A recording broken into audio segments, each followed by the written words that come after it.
Usathwaxwa yimbalela umasipala ombhaxa waseNelson Mandela Bay eMpuma Koloni. Amadama alomasipala ahle ngomyinge we-22% nemvula ayikazukubakho kwangoku. Nangona kunjalo amagosa alomasipala abila esoma ezama ukungciba iimibhobho yamanzi evuzayo.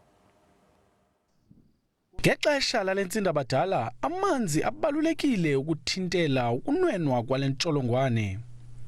Kwaye kuqikelelwa ukuba imvula eyaneleyo iyakuthi ine emva kweenyanga ezisithandathu.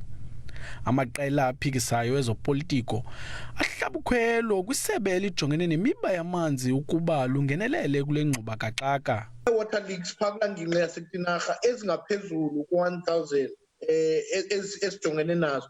Akukho nkqubo yokuzama ukubuyisana nezinto. Ngoko la manzi siwafumanayo siphinda siwalahle water leaks esinazo apha kumasipala.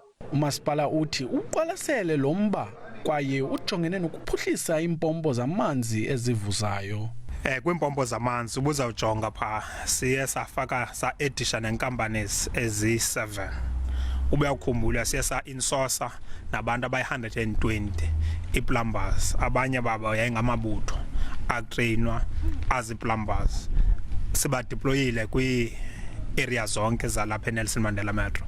Neza nkampani zisixhenxe sizideploye kwile zone kuthiwa iAlex Matikinca nale kuthiwa izolanqeni. Nangona amadama amanzi ekumyinge osezantsi, abahlali bayabongozwa ukuba basebenzise amanzi ngobunono.